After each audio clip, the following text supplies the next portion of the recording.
with me today. I'm going to share 10 tips with you that I use in my life that I know you can integrate into yours. They're practical, easy to do tips. Let's get right on into it.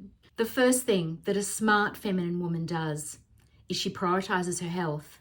My mum died in her early 60s, and as a child, I constantly remember her saying, "You can't do anything without your health." And I used to laugh it off then. But of course, when I lost her and then I was in a relationship that was literally making me sick, I realized that I needed to prioritize my health, or I just wouldn't be around to see my daughter grow up. Your health is absolutely paramount. You can't do anything without your health, as she said, and it is so true. Whenever I have any minor upsets now, any minor hiccups with my health, I take care of it very quickly. Getting onto things early is really important. You just feel more energetic, obviously, and you feel more able to cope with life when you feel healthy. So prioritize your health. If you're feeling any need to see a doctor about anything, get there fast and make sure that you don't put it off. Make sure that you take care of yourself. Now, something that I love to do, and I know that for some of you it might seem like an expense that you don't think is worthwhile in your life, but I prioritize massage in my life. More alive and happy and healthier when I've had a great massage. I'm just able to do everything in my life that much better, and I'm just happier. Make sure you don't put your health second. It is so important. Do whatever it takes to prioritize your health, and you will see that you're around then for everybody else. You know, like on a plane, they say for the women to take the oxygen first so that you can then help everyone else. Well, that's why you do that. Make sure that you're healthy so that you can help everybody else. Now, the next thing that a smart feminine woman should do is stress less. It's easy to say, isn't it? But we all get overwhelmed. I was literally having a day like this yesterday. I was juggling 3 different things that were all equally important.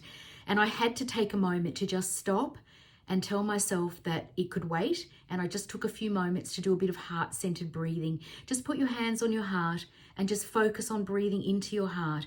Just relax that muscle, breathing in for 5 seconds, breathing out for 5 seconds, and just take that time for you. Breathing is what we forget to do quite often. And when we don't breathe, we get very overwhelmed. And this is really, again, going back to health, is not good for your health. So take a moment during your day, whether it's sitting in the car waiting for child to pick up, whether it's before a meeting, maybe it's when you get home from work before you start cooking dinner. Take just a few moments for you and stress less. Take a moment to breathe. The other thing that really helps me to stress less, and I did this yesterday as well, as I was walking, I was recalling in my mind things that I'm grateful for, and it just put me in a happier vibration because I was getting very overwhelmed and quite irritated that I couldn't get everything done as quickly as I wanted to get it done. So I just stopped myself after I'd done my breathing, and I just made sure that I was recalling things in my life that made me feel happy, and that just changes everything. By the time I got home again, I was able to just get back onto what I was doing. I did it at a slower pace, but I actually got more done. Sometimes when we're rushing around, we're making mistakes, we're dropping things, we're wasting time on just being irritated, angry, and overwhelmed, when really we can get it all done if we just slow down a bit and stress a bit less. Now, a smart feminine woman knows how to just have fun, be playful, be flirtatious. If you're out there on the dating scene, there's nothing like a great big smile and a lovely laugh to attract a man. It probably will attract him over everything else.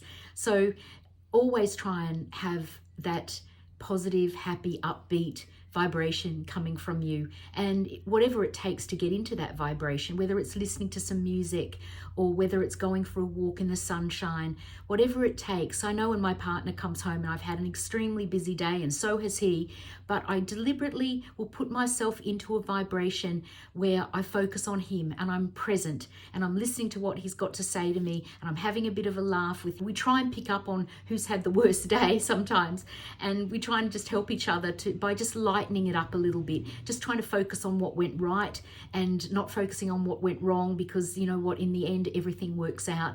Try to be an upbeat person, a positive person, and keep a smile on your face. It's lovely to be around happy people.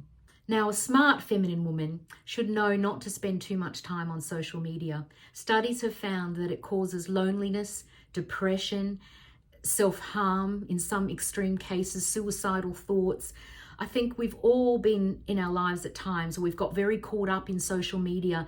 And I know my daughter at one stage, she had to just give Facebook away because she just could not take constant comparison with what other girls were doing, and it was really affecting her mental health. Someone was always prettier, someone was always achieving more, and the constant barrage of negativity that was coming towards her was just really affecting her. And I was so proud of her when she made that decision to get away from it, and she now limits that even in her life now. She's a smart girl, luckily.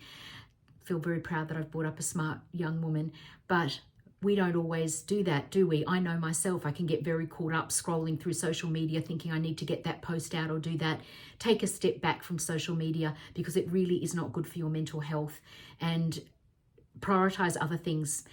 Do some yoga. This is what I do in my day. I make sure I do yoga a couple of times a day. You all know I love my yoga here, and I really think it's great for everybody. Whatever type of yoga, there are so many different types out there. Research it if you're not into it, but honestly, I strongly recommend that you take some time in your day, just 20 minutes even, of just some stretching would be good. Some of you might like the idea of a dance class. Some of you might like the idea of a painting class or pottery or a cooking. Do something that takes you away from always being on your phone, something that you don't have to look at and worry about and stress about and try and compete with or compare yourself with. It is so important to have these outside interests. Get off the phone for a while and just do something different with your life. Take up something that brings you joy, something that makes you feel relaxed and makes you feel like you're a woman. I was just spending all my days in my masculine energy, and I never took the time to prioritize these little things in my life. I just thought, oh, I don't have time for that. I don't have time. But there is time. You can make time. You can get up half an hour earlier or an hour earlier and do this before work. Go for a walk. Anything that relaxes you and makes you feel like you're in touch with your body and with the earth and with the sun and with the moon, you know, anything that brings that womanly, feminine side of you out will really make you feel so much happier, I promise you. The other thing that a smart feminine woman should do is become a creator. We are innately creative beings, we feminine women, but we smother this when we grow up because we think, oh, we don't have time to, you know, draw, paint, create something. We have all these other things that we need to do in our lives. I didn't realize how much I enjoyed writing a book, or that I now have a YouTube channel. I look forward to creating more than anything else in my day. I can't wait to get to it. They say that 45 minutes of focused creative energy can lower your cortisol levels and improve your overall health significantly just by taking that time to put into creative work. Now, many people have YouTube channels these days. Don't underestimate your ability to have one. You can just do it for yourself. You can keep it private. You could do something just like a video diary of for your family, and then you have a legacy to leave behind. Maybe you're good at flower arranging and you could put that out to the public, or maybe you're a great cook and you could give them some cooking tips. We all have our unique abilities, and YouTube is a growing platform. So don't underestimate your ability to do this. Just hit record, as one very famous YouTuber often says, and just have a go. I see my dad now, who's in his late 80s, and he doesn't have a creative outlet. Sure, he's not a female, but I watch him just basically sitting watching TV now because he doesn't have anything much else that he can do. He was always very sporty, like most men, very competitive and very active, but he doesn't have anything really creative in his life. So I don't ever want to lose this. I want to keep doing this until I'm 90 if I can. So find something that you can do that is creative, that you love doing and that you look forward to doing, and you'll find that it really makes you happy and much more relaxed. I would love you all to read my book. You can pick it up easily on my website. It's easy to read, easy to download, and I know it will help you to understand the twin laws of attraction that will really change your life, whether you're in a relationship, out of a relationship, or just looking for a great relationship. The twin laws of attraction changed my life. A smart feminine woman, she allows the man in her life to be a man. She encourages his masculine energy. As I said earlier, what I did wrong so many times was I took over the masculine energy and I didn't trust that he could be the man that I really needed him to be. And I constantly wondered why I hadn't met my prince. Now I have a prince in my life now because I prioritize his masculine energy. I encourage him to bond with other males, to have his night out at cards. I love him to fix things for me. I like him to be able to take the lid off the jar. I know I can probably do it myself by giving it a bit of a bash with a knife, but he's right there and he loves to do. The man in your life take control. Don't take over all the time. Just sit back and enjoy being a female. Go and do something creative. Go and do a bit of yoga or go for a walk.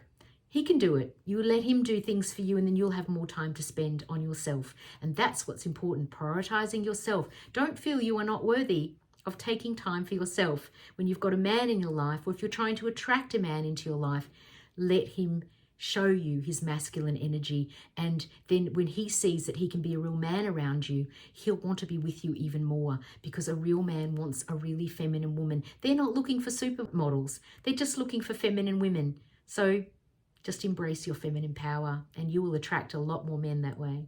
Now, I'm really passionate about this. We must continue to educate ourselves.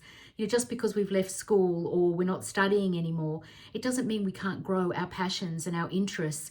We have Google, we have YouTube. I'm constantly on YouTube watching tutorials and webinars. I'm fascinated by astrology, so I'm always reading up about astrology and the movement of the planets because it just really interests me. So find out what you're really interested in and continue to grow as a person, because this makes you a really smart feminine woman to have interests. You are more interesting when you have things to talk about, and they don't have to be things that you think are super smart. They just have to be things that interest you, and they will then hopefully interest other people. And who cares if they don't, as long as you're doing something with your time that's developing your mind and growing you as a person. It's your time. You do whatever you like with it. Now, a smart feminine woman will be a good listener. She will let people know that she's very interested in what they've got to say. She's sitting in her feminine energy. She's being relaxed and calm, and she's really focused on them. She's being present. She's not looking at her phone. She's not looking around the room. She's really focused on that person and what they've got to say. This shows someone that you really care about them, that you have got empathy and compassion for what they have to tell you, and then hopefully they will give that back to you in return. But it is such a nice thing to be able to just have a conversation with someone where you're not doing all the talking, where you're actually listening and then responding to what they've got to say. Some people just need you to be a good listener. They don't need you to respond. So practice being a good listener. It is a very feminine trait to be able to just sit calmly and enjoy what people are saying to you and listen. To be a smart feminine woman is always take pride in your appearance. It is first impressions that everybody sees, but if you're in a relationship, it still matters. Falling into the contentment stage, letting yourself go, doesn't make you feel happy. It's quite often, as I said in a video recently, we fall out of love with ourselves. That's why relationships break down. We stop prioritizing ourselves and we wonder why the other person is not paying us the attention or giving us the love or appreciation that they did in the beginning, because we've stopped taking care of ourselves. We've stopped really loving ourselves. And when you stop doing that, then you don't feel happy and you don't feel like you're worthy. So you want to always take care of yourself. Don't ever stop doing that. Always be well groomed. And if you're out there on the dating scene, you've got to be authentic as well. So it doesn't mean that you have to dress like everybody else does. You dress to suit yourself, to suit your personality, because you want to attract the right person back to you. You want to attract the authentic person that you're looking for out there. It's no good pretending to be someone you're not. So as long as you're well groomed and neatly groomed and you show that you have pride in your appearance, then that is a very feminine thing to do as well. And he'll have to step up and make sure that he's taking care of himself as well, which is what we obviously want from a man. A smart feminine woman is all the things that we've talked about today: kind, empathetic, compassionate, creative, intuitive, and loving. But she also has standards and boundaries and beliefs and values that are important to her. And you are allowed to voice these in a relationship. Use the statement, I feel. Get your point across by saying, I feel a certain way, or I feel this needs to happen. It's a gentle way of getting your point across, but make sure that you do. You are allowed to voice your opinions and you are allowed to state what it is you need to make you happy. It is very important for a man to value you highly, that you do stick to these standards and that you feel confident and worthy of speaking up. So don't smother your voice. Make sure that you're in a relationship or you're dating someone that allows you to be a woman, a smart feminine woman, and to have your own voice. Just enjoy being a woman and take the time to incorporate these tips into your life, because you are worthy. You deserve this. You deserve to have a great man in your life, and you deserve a man who values you highly. So go back and watch the video I'm going to put up on the screen now. There are 8 tips in this video that will continue to elevate your value so that you always have a man in your life who values you highly. I hope that by the end of this video and all my videos, you feel more empowered and confident, but certainly after today, I hope that you feel a lot more feminine and a lot calmer, and you're enjoying your life a lot more. Thank you so much for listening to me, and I'll see you next week.